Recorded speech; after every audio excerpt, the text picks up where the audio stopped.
जय हिंद दोस्तों। ये मॉडर्न हिस्ट्री की आज छठी क्लास है।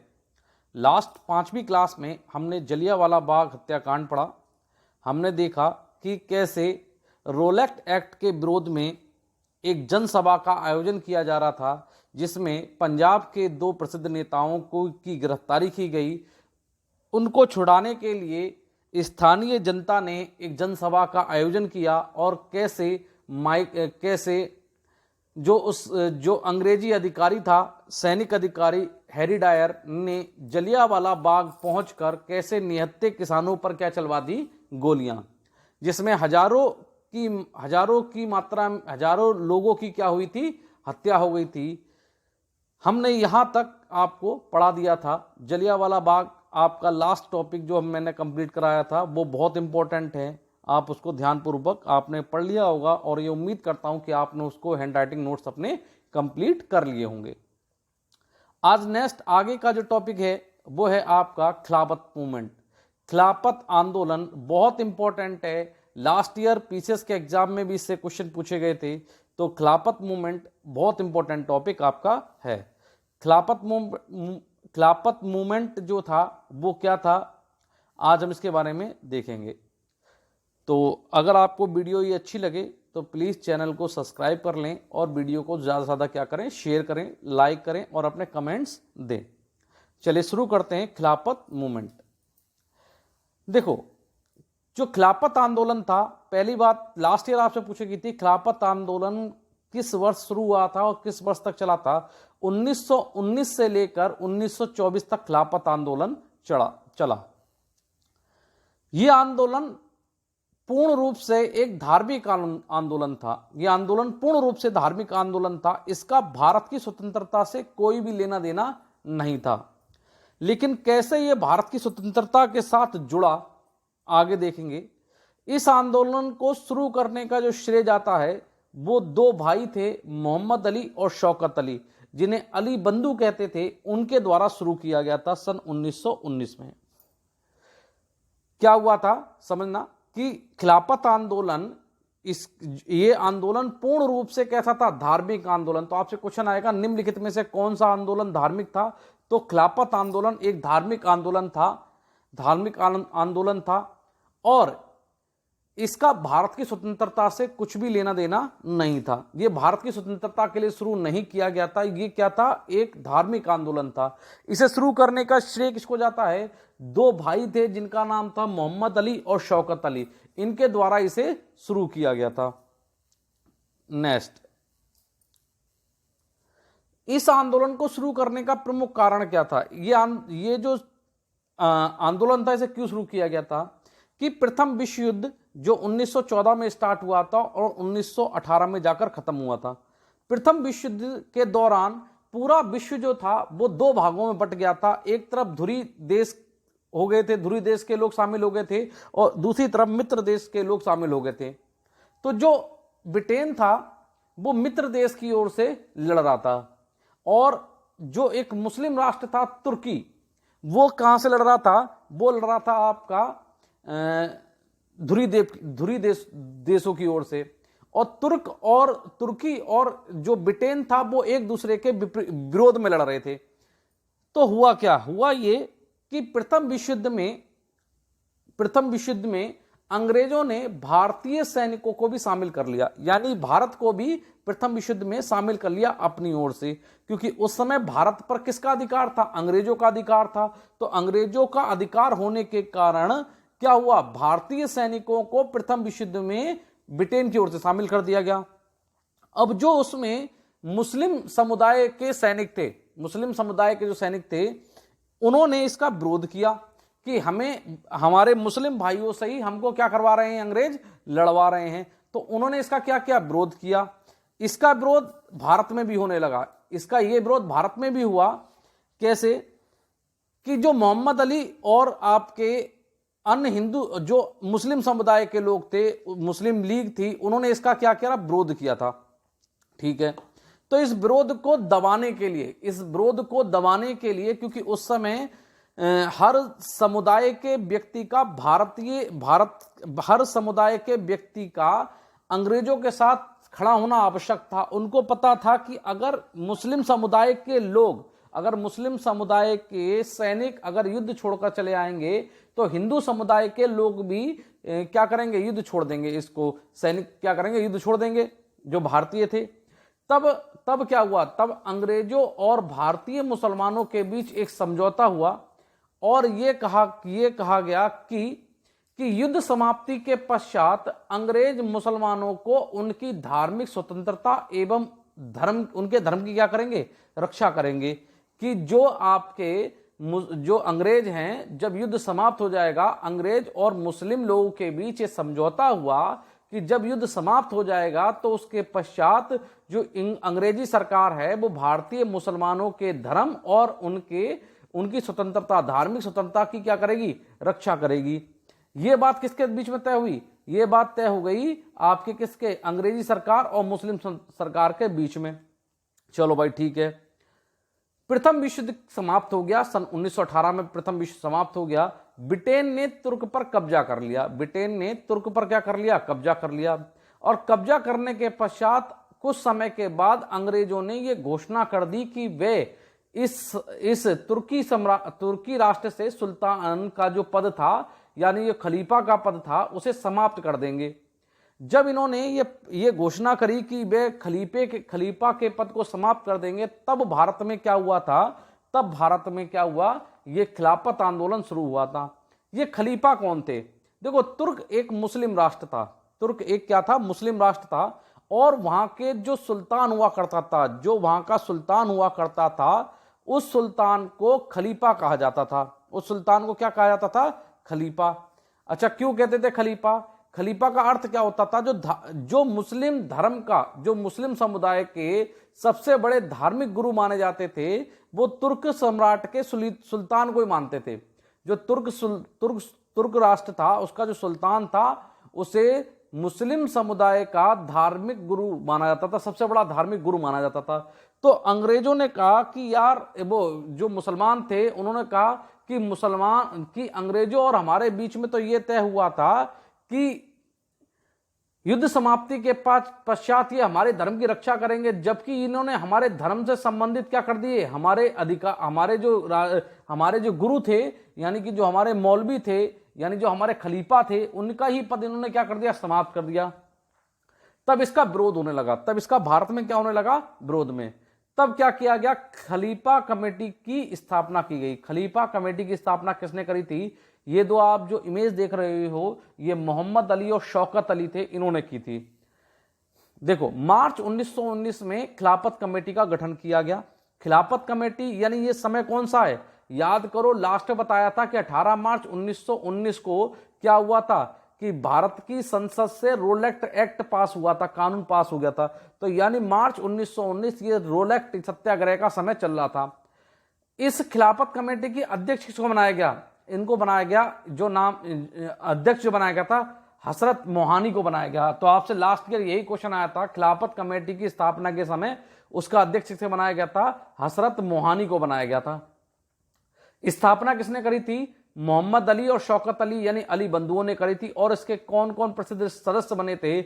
प्रसिद्ध सदस्य थे अबुल कलाम, दूसरे थे खान अब्दुल गफ्फार और तीसरे थे हकीम अजमल खां।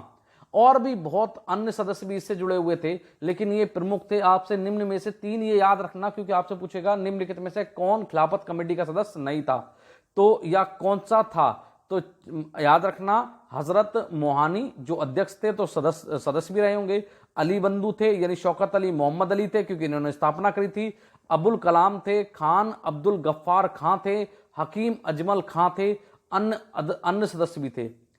नेक्स्ट आगे देखो, इस कमेटी ने अपना एक सम्मेलन आयोजित किया सितंबर 1919 को, और वो आयोजित किया गया लखनऊ में। लखनऊ में इसकी अध्यक्षता जो करी थी वो करी थी इब्राहिम हबरून जफार ने इसकी अध्यक्षता करी। और अध्यक्षता करने के बाद इसमें कुछ निर्णय लिए गए। इसमें निर्णय ये लिया गया कि हमें इस आंदोलन को क्षेत्रीय आंदोलन नहीं रखना, हमें क्या करना है, हमें इसको राष्ट्रीय स्तर पर लेके जाना है। तो हमें जो खिलाफत कमेटी जो बनाई है, ये क्षेत्रीय कमेटी थी, तो इसको इन्होंने कहा कि हमें राष्ट्र स्तर पर ले जानी होगी, तो हमें इसका क्या गठन करना पड़ेगा राष्ट्रीय स्तर पर। तब इन्होंने खिलाफत कमेटी को बदलकर अखिल भारतीय खिलाफत कमेटी कर दिया। इन्होंने क्या कर दिया, अखिल भारतीय खिलाफत कमेटी इसको बना दिया। यानी कि जो सितंबर में सम्मेलन हुआ था 1919 में, जिसमें इब्राहिम को क्या बनाया गया था, अध्यक्ष बनाया गया था, इब्राहिम ने एक सुझाव दिया कि हमें इस कमेटी को राष्ट्रीय स्तर पर ले जाना होगा। यानी इस जो हम आंदोलन कर रहे हैं अंग्रेजों के विरुद्ध में, हमें इस आंदोलन को राष्ट्रीय स्तर पर ले जाना पड़ेगा, तब हम अंग्रेजों से जो खलीफा का पद इन्होंने समाप्त करने की घोषणा की है, इसको समाप्त करवा पाएंगे। चलो ठीक है। अखिल भारतीय खिलाफत कमेटी की जो स्थापना की गई थी, स्थापना कर दी गई और इसका अध्यक्ष बना दिया गया सेठ छोटानी को। सेठ छोटानी इसके अध्यक्ष बने और इसका प्रथम आयोजन जो किया गया था वो दिल्ली में 23 नवंबर 1919 को अखिल भारतीय खिलाफत कमेटी का पहला आयोजन किया गया दिल्ली में। अब क्या हुआ, अब यह हुआ कि मोहम्मद अली और शौकत अली, दो जो अली बंधु थे, इन्होंने कहा कि हमें अखिल भारतीय खिलाफत कमेटी तो हमने बना ली, हमें लेकिन किसी राष्ट्रीय स्तर के नेता को हमें इस आंदोलन से जोड़ना पड़ेगा। तब सुझाव दिया अली बंधु ने कि हमें कैसे भी कर गांधी जी को इस कमेटी या इस आंदोलन से जोड़ना होगा। अखिल भारतीय खिलाफत कमेटी ने भी इस बात को माना कि अगर गांधी जी उनके साथ सम्मिलित हो जाते हैं इस युद्ध में, इस आंदोलन में, तो उनकी शक्ति तिगनी और चौगुनी हो जाएगी। तो दिल्ली में जब इसका आयोजन किया गया था तो दूसरे या तीसरे दिन की अध्यक्षता जो की थी वो महात्मा गांधी को सौंप दी गई। यानी कि महात्मा गांधी ने, उनके द्वारा जो प्रस्ताव रखा गया था उन गांधी जी के सामने, तो गांधी जी ने उनके प्रस्ताव को स्वीकार कर लिया और वह क्या बन गए, इसके सदस्य बने, किसके, अखिल भारतीय खिलाफत कमेटी के। गांधी जी को जो दिल्ली में, क्योंकि बैठक हुई थी, बैठक लगातार चल रही थी, तो दिल्ली में जो आयोजन हुआ था बैठक का, उसकी अध्यक्षता दे दी गई। तब गांधी जी ने कहा कि हमें आंदोलन को अहिंसात्मक आधार पर बढ़ाना होगा और हमें शांतिपूर्वक अंग्रेजों से क्या करनी पड़ेगी, बात करनी पड़ेगी। अगर हम शांतिपूर्वक बात करते हैं तो अंग्रेजी सरकार हमारी बात मानेगी और हम उनके पक्ष अपनी सारी बातों को रखेंगे। उन्होंने कहा कि हमें शांतिपूर्वक बात करनी होगी, तो इसलिए हमें क्या करना पड़ेगा, हमें शिष्टमंडल बनाकर अंग्रेजी सरकार से मिलते हैं और हम उनसे इस पक्ष में अपनी बातें को उनके सामने रखेंगे। जो पहला शिष्टमंडल था वो डॉक्टर अंसारी की अध्यक्षता में भेजा गया। डॉक्टर अंसारी की अध्यक्षता में ये भारत के वायसराय मॉन्टेग्यू चेम्सफोर्ड से जाकर मिलते हैं। तो क्वेश्चन आएगा, गांधी जी के सुझाव के आधार पर पहला शिष्टमंडल जो जाकर मिला था वो किसकी अध्यक्षता में मिला था, डॉक्टर अंसारी की अध्यक्षता में। किससे मिला था, भारत के वायसराय मॉन्टेग्यू चेम्सफोर्ड से जाकर मिला। इन्होंने मॉन्टेग्यू चेम्सफोर्ड के सामने प्रथम विश्व युद्ध के दौरान जो अंग्रेजी सरकार और मुसलमानों के बीच जो समझौता हुआ था उसको रखा, लेकिन मॉन्टेग्यू चेम्सफोर्ड ने उस बात पर कुछ विशेष ध्यान नहीं दिया और यह शिष्टमंडल निराश होकर वापस लौट आया। दूसरा शिष्टमंडल, गांधी जी के कहने से एक दूसरा शिष्टमंडल अली बंधु यानी मोहम्मद अली और शौकत अली के नेतृत्व में कहा गया महारानी, यानी किससे मिला, ब्रिटेन जाकर महारानी से मिला और उन्होंने सारी बात जो प्रथम विश्व युद्ध के दौरान अंग्रेजी सरकार और मुसलमानों के बीच जो समझौता हुआ था उसको, उस पक्ष को जाकर रखा और उन्होंने सारी बातें महारानी के समक्ष जाकर पेश की। लेकिन ये वहां से भी क्या हुए, निराश होकर ही वापस लौट आए। अंत में क्या हुआ, अंत में ये हुआ, अब गांधी जी ने कहा कि अगर ये हमारी बातों को स्वीकार नहीं करते हैं तब हमें क्या करना पड़ेगा, हमें शांतिपूर्वक इनसे बात और करते हैं। लेकिन दूसरी तरफ क्या हो रहा था, दूसरी तरफ कांग्रेस के जो सदस्य थे वो गांधी जी का विरोध कर रहे थे, क्योंकि जो गांधी जी जिस आंदोलन को चला रहे थे वो एक धार्मिक आंदोलन था, उसका भारत की स्वतंत्रता से भी कोई भी लेना देना नहीं था। तो जो कांग्रेसी नेता थे, बड़े बड़े जो कांग्रेस के नेता थे, वो क्या कर रहे थे, गांधी जी का विरोध करने स्टार्ट कर दिए थे कि गांधी जी क्षेत्रीय आंदोलनों में ज्यादा जुड़ते हैं, ज्यादा जुड़ रहे हैं, जबकि उनका मुख्य उद्देश्य भारत की स्वतंत्रता का है, ना कि किसी धर्म की स्वतंत्रता का। तो गांधी जी को भी जब ये लगने लगा कि कांग्रेस के लोग उनसे रुष्ट हो रहे हैं, तो गांधी जी ने एक ऐलान कर दिया कि वह क्या करेंगे, वे अंग्रेजों के खिलाफ एक सत्याग्रह शुरू कर देंगे। तो जून 1920 में इलाहाबाद में अखिल भारतीय खिलाफत कमेटी का सम्मेलन किया गया और इसी अखिल भारतीय खिलाफत कमेटी के मंच से, इसी इलाहाबाद, आपसे क्वेश्चन आएगा यहीं से बनेगा, देखना, इलाहाबाद के अखिल भारतीय खिलाफत कमेटी के मंच से गांधी जी ने घोषणा कर दी कि वो अंग्रेजों के विरुद्ध एक असहयोग आंदोलन करेंगे, यानी अंग्रेजों के विरुद्ध क्या करेंगे, एक सत्याग्रह शुरू करेंगे। चलो ठीक, नेक्स्ट आगे। अब 1 अगस्त 1920 को ये गांधी जी ने पहले घोषणा कर दी थी जुलाई 1920 को, और यह भी घोषणा कर दी थी कि 1 अगस्त 1920 से गांधी जी एक असहयोग सत्याग्रह शुरू करेंगे, और ये दोनों असहयोग आंदोलन और खिलाफत आंदोलन दोनों एक साथ चलाएंगे। लेकिन 1922 में गांधी जी ने असहयोग आंदोलन वापस ले लिया था, यानी असहयोग आंदोलन 1920 से 1 अगस्त 1920 से शुरू हुआ था और जाकर 1922 में क्या हो गया था, समाप्त हो गया था। जबकि 1924 में जाकर क्या हुआ था, खिलाफत आंदोलन समाप्त हुआ था। खिलाफत आंदोलन कब समाप्त हुआ था, 1924 में समाप्त हुआ था। नेक्स्ट, खिलाफत आंदोलन के अंत होने का कारण क्या था, देखना अंत कैसे हुआ था खिलाफत आंदोलन का। अंग्रेजों ने जब तुर्क पर कब्जा कर लिया था और वहां पर एक घोषणा कर दी थी कि वो जो खलीफा का पद है उसे समाप्त कर देंगे, समाप्त करने की घोषणा कर दी थी। तो अंग्रेजों ने क्या करा, वहां का एक जो लोकल नेता थे, जो स्थानीय नेता थे, उनका नाम था मुस्तफा कलाम पाशा। मुस्तफा कलाम पाशा के नेतृत्व में वहां पर एक सरकार बनवा दी और मुस्तफा कलाम पाशा के माध्यम से उन्होंने 1924 में यह घोषणा कर दी कि अब तुर्क में कोई भी सुल्तान नहीं बनेगा, यानी सुल्तान के पद को ही मुस्तफा कलाम पाशा ने क्या कर दिया था, 1924 में समाप्त कर दिया। जब 1924 में तुर्क की सरकार थी, उन्होंने सुल्तान का पद समाप्त कर दिया, तो इससे क्या हुआ, जो खलीफा का पद था वो स्वयं ही समाप्त हो गया, क्योंकि जो तुर्क का सुल्तान होता था उसे ही क्या मानते थे मुस्लिम समुदाय के लोग, खलीफा मानते थे। तो हुआ क्या, हुआ ये कि जो खलीफा का पद समाप्त हुआ उससे क्या हो गया, सुल्तान का पद समाप्त हुआ, उससे क्या हुआ कि जो खलीफा का पद था वो स्वयं ही समाप्त हो गया। अब जब वहां खलीफा का पद समाप्त हो गया तो धीरे धीरे भारत में ये आंदोलन भी क्या होने लगा, कमजोर पड़ने लगा, और इतना कमजोर हो गया कि धीरे धीरे 1924 तक आते आते क्या हो गया, ये समाप्त हो गया। ये था आज आपका कौन सा, खिलाफत आंदोलन।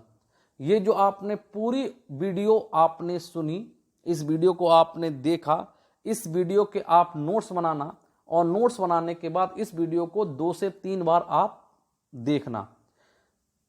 इस वीडियो के बाद जो भी टॉपिक होंगे वो मैं आपको अगले वीडियो में आपको पता चली जाएंगे कि आगे कौन सा असहयोग आंदोलन आप आगे पढ़ोगे। सीधी सी बात ये असहयोग आंदोलन है। मैं आपसे पहले भी बता चुका हूं, पहले भी मैंने इस चीज को आपसे बोला है कि आप अपने आप अगर जब तक अपने हैंड राइटिंग से नोट्स नहीं बनाओगे तब तक सिलेक्शन लेना थोड़ा सा कठिन है। देखो, अगर मैं भी आपको प्रोवाइड करा सकता हूं, मैं भी टेलीग्राम चैनल से आपको क्या कर सकता हूं, अपने टेलीग्राम चैनल से क्या कर सकता हूं, ये आपको नोट्स क्या करा सकता हूं, प्रोवाइड करा दूंगा। लेकिन अगर मैं प्रोवाइड करा देता हूं तो क्या आपको वो बेनिफिट मिलेगा, नहीं मिलेगा। अगर आप अपने हाथों से अगर ये नोट्स बनाते हैं तो मैं गारंटी देता हूं कि आपका कोई भी क्वेश्चन मॉडर्न हिस्ट्री से या किसी भी सब्जेक्ट से नहीं रुकेगा। ठीक है, तो इसी के साथ मैं यहीं पे वीडियो समाप्त करता हूं। प्लीज अगर वीडियो आपको अच्छी लगे तो प्लीज चैनल को सब्सक्राइब करें, लाइक करें, अपने कमेंट छोड़ें, मुझे मेरी गलतियों को बताएं। अगर कहीं लगे कि आपको कि तेजी से हो रहा है या कहीं पर कोई चीज गलत हो रही है तो मैं उसको अगली वीडियो में सही करूंगा। और ज्यादा से ज्यादा इस वीडियो को शेयर करें। जय हिंद दोस्तों, नमस्कार।